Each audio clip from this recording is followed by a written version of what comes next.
All right, welcome back to the Neutral Zone, episode 37 of our live series. We are doing the college football week 3 recap. So we are recapping all of the action that we just saw over this past weekend, or yesterday, I should say. A few close games, a few close calls. Obviously, the AP poll just came out as well, so we can kind of get into that a little bit. This is going to be a quicker show. We weren't able to start on time today just because the Bengals Chiefs game was a good game. We wanted to watch that one, so They robbed um, my boys.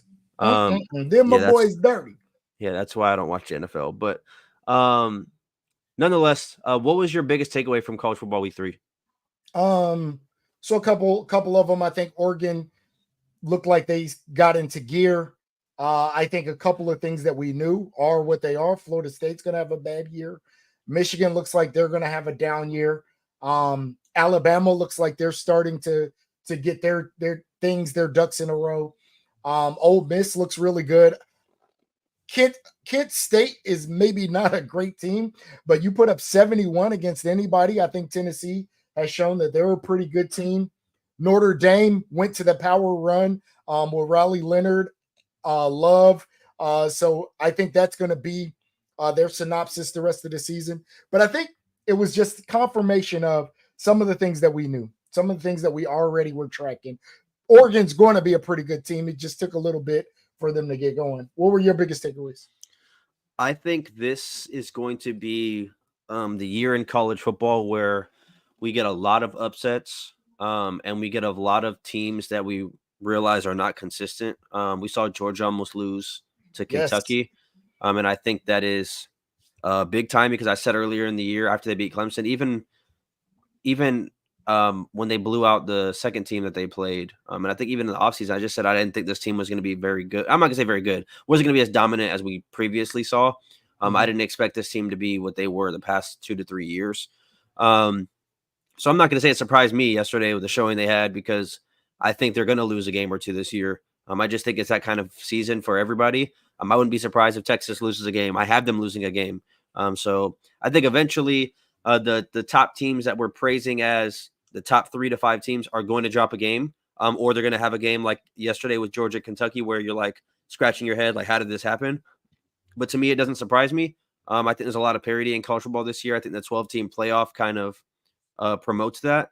And, you can – it's like you said before on numerous lives, just like each game doesn't really count anymore. So Georgia could have Yeah. lost yesterday, and they still would have been like number 8 or number 7. So, No, like, that's a fact. it doesn't really matter. I mean, I think the coaches and players won't admit it. But I mean, everybody's in the back of their mind, like, okay, we like when Clemson lost, like it didn't matter. Like it's like, okay, we Yeah. lost, but everything is still in front of us. And that's not how it used to be 5, 6, even, last year, it just wasn't like that before. I think he's frozen right now. So I'll just keep talking. But yeah, I don't agree with that portion as Yeah, far who as the the hell 12-team get playoff. frozen? But I do think that's my biggest takeaway from this weekend is the fact that all of the teams could possibly lose all the other major teams. While he kind of gets his connection and his internet situated or whatever's going on, I'll kind of go onto the first game. I Oh, can excuse hear me. you. Can you hear me? I can hear you too, but I don't know why I can't see you. Yeah, I don't know what's going on with my camera, but my computer went black. So if you keep talking, I can at least talk. Yeah. So Alabama, Wisconsin. Obviously in that game, Alabama flexed their muscles. They ended up, running away with that game early. I think Jalen Milroe, the top 3 Heisman candidate so far this year. He's been terrific. And like I said before the season started, they were my national champions. They still are. I still predict them to win it all. I think under Kalen DeBoer in that offense, I do think Jalen Milroe is going to be very successful. Yeah. Um, I Go mean, ahead. his ability as a dual threat guy is just, is really what separates him and what the difference is. He played very well, and I think this offense, I think Kalen DeBoer just does a little bit better of a job fitting the offense to him than maybe Nick Saban did. Yeah, definitely. The next game I'm going to talk about is the LSU South Carolina game. I thought LSU was going to win big. They ended up having to come back late and win a lot. I didn't really watch that game. I was flipping back and forth between a few of them. A lot of people were saying LSU got gifted that game and South Carolina got robbed. Did you watch that game? No, so obviously I Oh yeah, you was were flying. You were flying. Oh, yeah. I I can was see you again flying. too. So I seen the score. But yeah, for some reason, just my camera turned up. I seen the score, but I did not watch the game. I watched the Oregon game, but yeah, I didn't watch the LSU game. No, so why did they say they got cheated? They just said that the refs cheated them. I don't know. I'm in a group chat and they're all saying like the refs cheated them. And I feel like the Bengals got cheated. yeah, is this a college football podcast or a Bengals I'm just podcast? I'm just bringing it up because I'm still in a mood right now. I guess. But the next game, Boston College, Missouri. So it's funny. I said what I said about Boston College and Missouri. I thought that Missouri was going to win the game, but I thought it was be close. I think I had it a 2-possession game.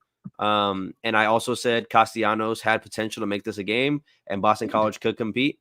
And JB popped up out of nowhere in our Did he? in our comments saying, so he actually didn't watch the live, but it was like in 30 minutes after we went live on Friday, and he was like, Steven, you don't know what you're talking about.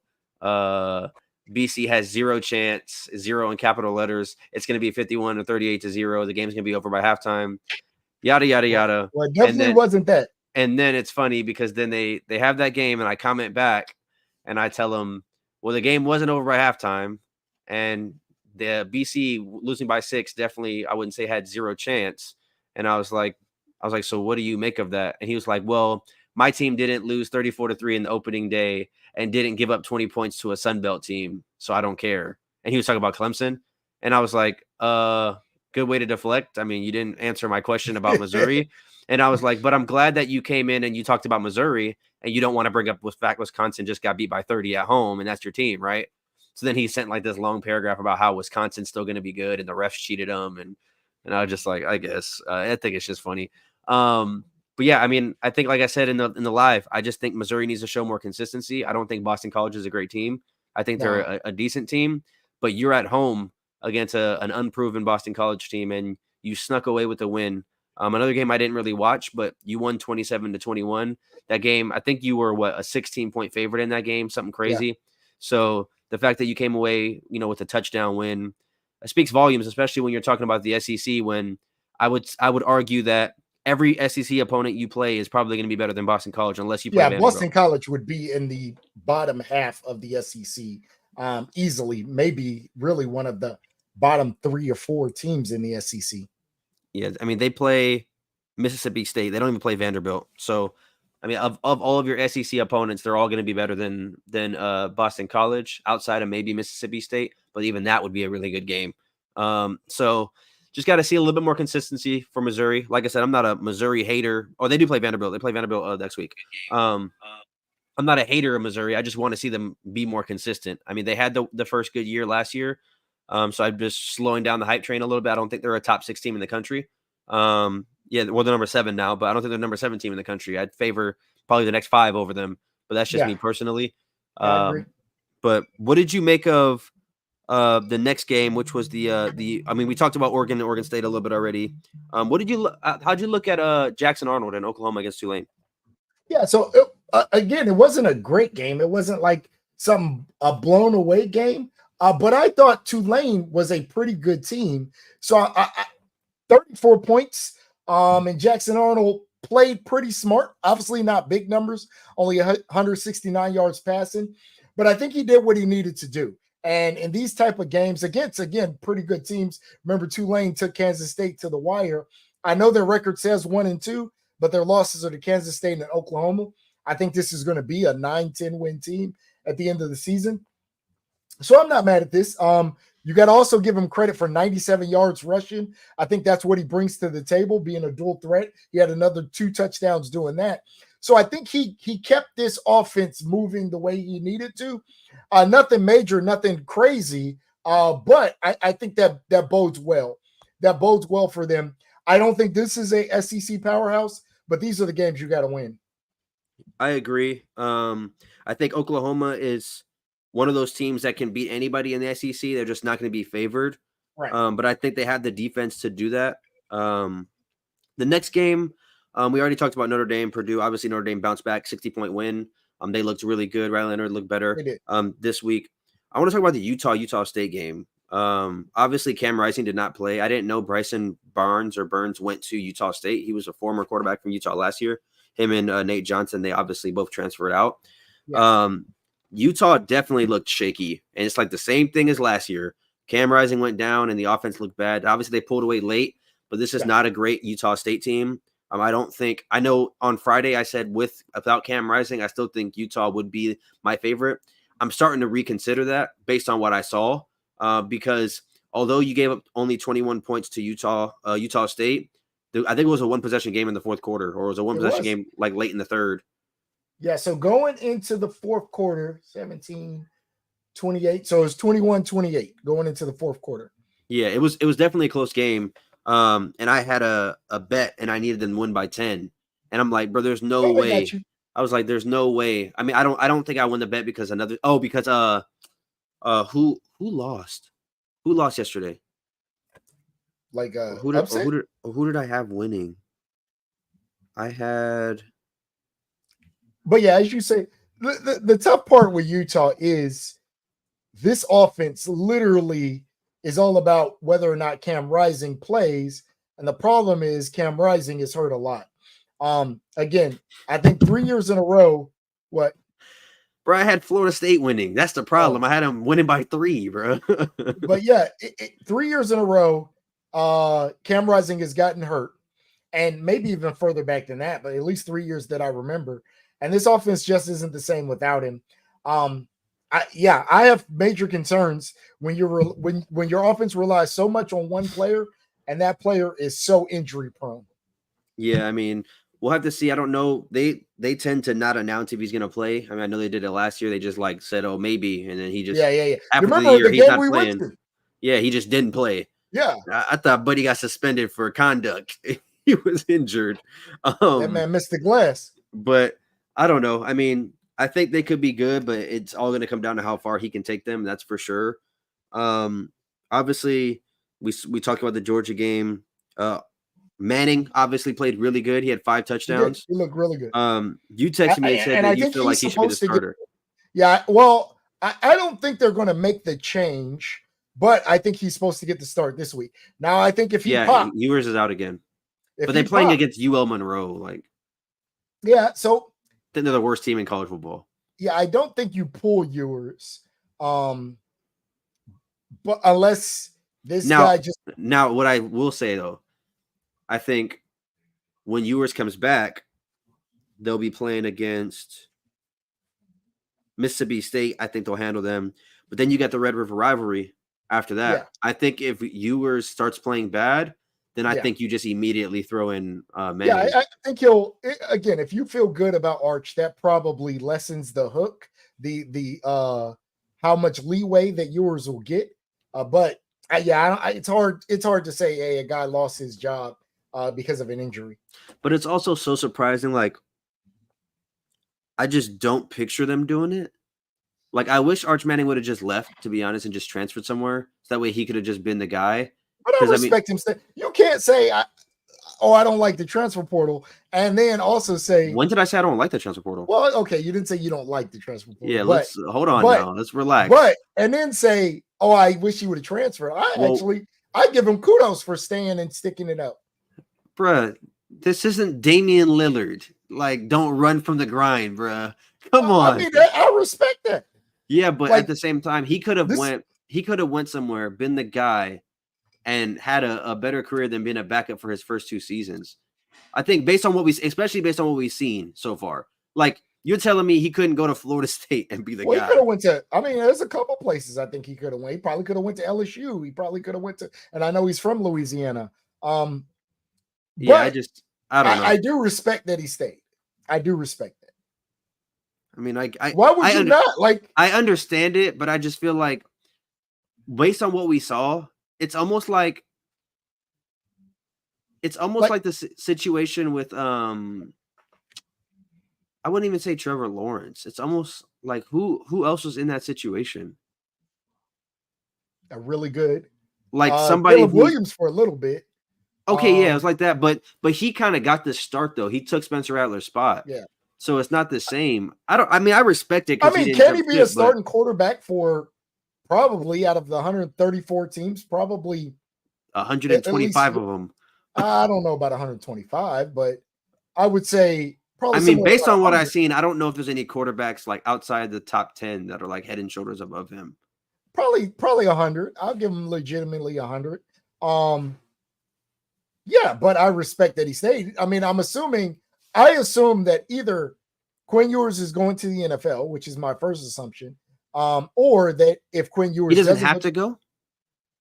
No, Quinn Ewers is a redshirt. He's a redshirt sophomore right now. So you remember they're counting the Ohio State year, but he only no. He's not a redshirt. He's a redshirt junior, I think. No, he's a redshirt sophomore. I'm pretty sure. Bro, he came in a year after DJ. And DJ, he came in. He's a class after DJ. Hold on, I'm about to pull it up. I think he was a class of 21. I'm gonna pull it up. Well, his first year was 21, I think. I'd be shocked if he's only a redshirt sophomore. So this just says junior. It doesn't say whether or not he's a redshirt. But let me look. I should be able to pull it up by season stats. Because he was at Texas for his second year, and he was at 2 years at Ohio State, wasn't he? No, he was only at Ohio State for a year. So yeah, so he was only at Ohio State for 1 year. When did he get recruited? Oh no, maybe he's been at Texas 3 years. Okay, I was going to say redshirt sophomore just seems off. 22, 23, and then yeah. So he could stay another year. Yeah, because Cade is a junior. So that would mean he's the same grade as Cade. Okay. But no, well, he's a redshirt junior, though. No, that's what I was saying. Like, I thought he was a redshirt junior, not a redshirt sophomore, because Cade is just a junior. So that means they would have came out of high school together. But I thought he had to go. I didn't know he could stay in. I feel like he's been there forever. Yeah, because the Ohio State year, he only played in like one game. Yeah, I mean, if Quinn Ewers stays back again, then I feel like Arch Manning like screwed himself. Well, I feel like Arch would just leave. Well, if that's the case, you should have just been left. That's what I'm saying. Well, yeah, and I like that. I like that young man stayed. I respect that. I guess. And what happens when Ewers comes back? Then, like, when he leaves, and what? Then he leaves. But then it's like I feel like you wasted so much of your potential. I mean, I think he really believes in the program, and he believes in Sarkisian. But I think Quinn Ewers is going to the NFL. Unless Arch literally takes his job this year, but if he takes his job this year, then I think Quinn Ewers will transfer. Yeah. What do you think would happen now? I'm not trying to say this is going to happen, but what would happen if, let's say, Quinn Ewers got injured and didn't play the rest of the year and like was forced to come back? Then what do you think Texas does? Then I think same thing. I think Arch probably leaves. You don't think Arch Manning takes the job at that point? Oh, well, so if he was hurt the rest of the season, then I think we look at what happens the rest of the season. I think then we can actually look at how he plays. How do you feel about Heisman? I know on Friday we gave our 3 Heisman. Is it still the same for you or no? So it's hard because Cam Ward is still to me the leader. I have a hard time with Travis Hunter. Again, he's out of it for me. I don't even look at him anymore. A guy who went over 100 yards, 2 touchdowns receiving, and an interception. But because I think they're going to have a bad season, I don't think the season is going to be great. But yeah, I have Cam Ward as my leader.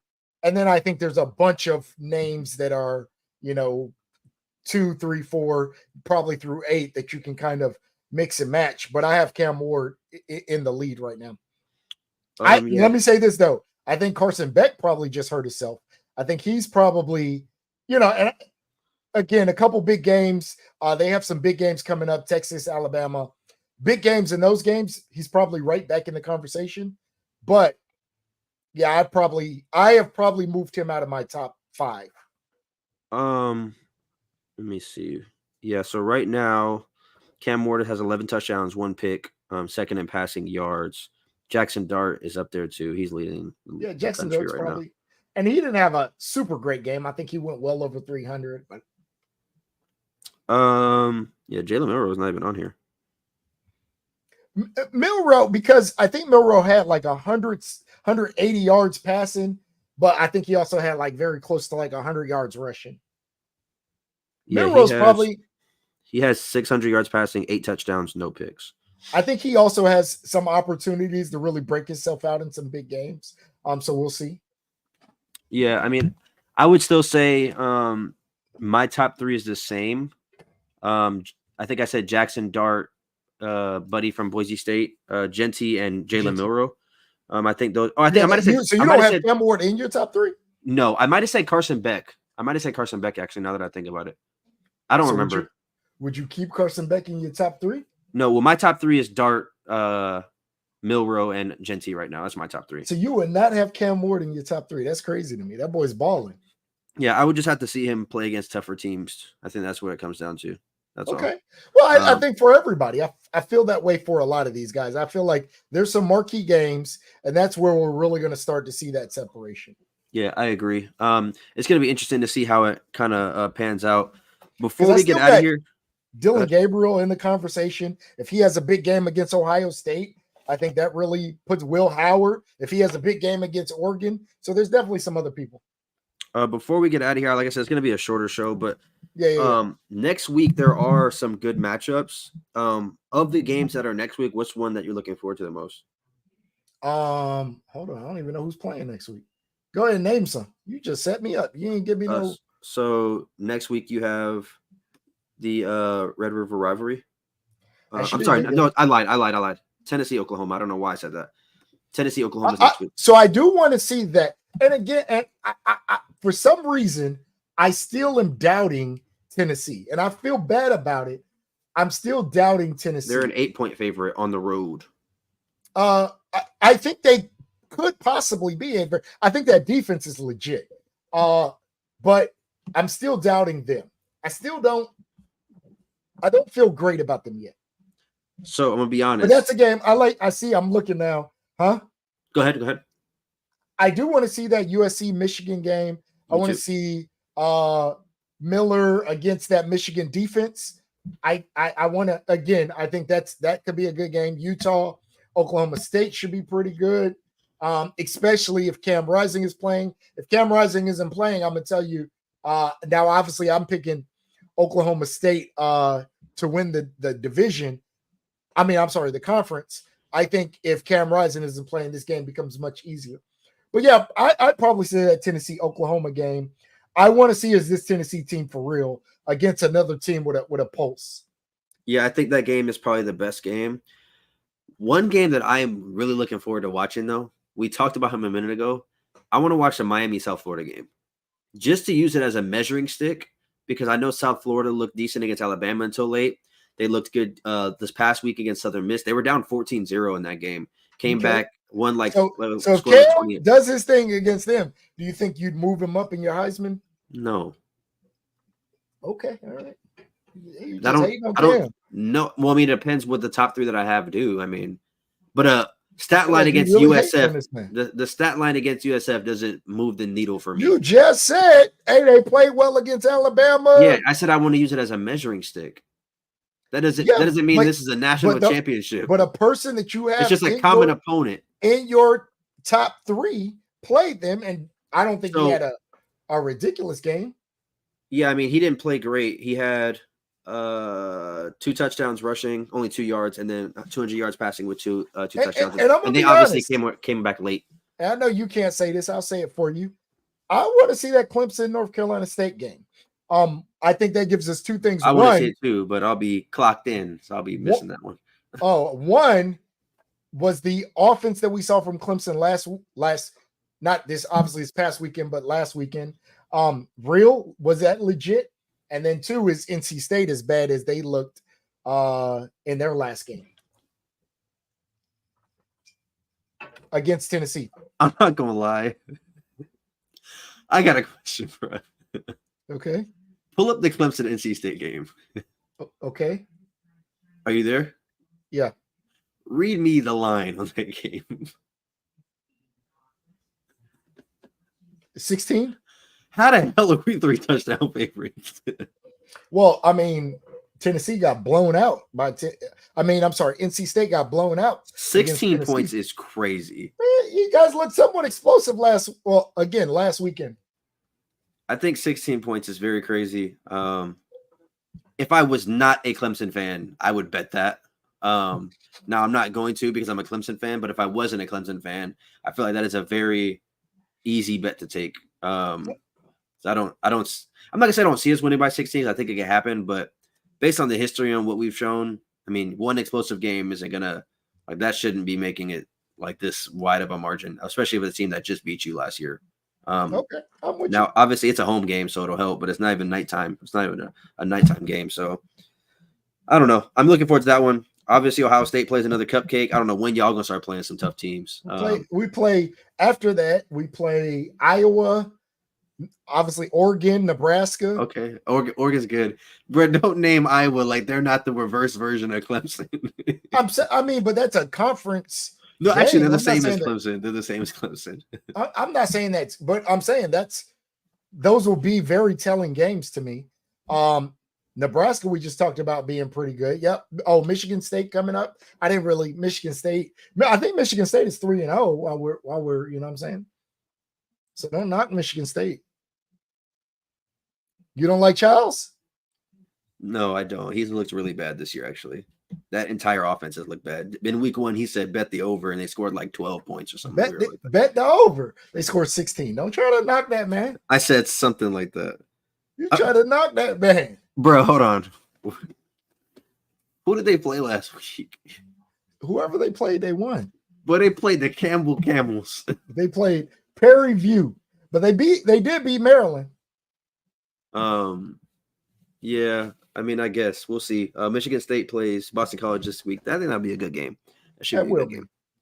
But like I said, it's gonna be a short episode or a short live this week. We're gonna wrap it up. We're gonna go live again on. Oh, we can't go live Friday. I won't be able to. We'll have to go. No. Actually, yeah, we can. We can go live on Friday. It'll just have to be at like 9 your time. Okay. But we'll go live Friday. Break down all of the week 4 matchups. Football's going to start picking back up with the good matchups, so we will see you guys then. We appreciate you guys. Make sure you like the video, comment, subscribe, share it to a friend, and hit the notification button.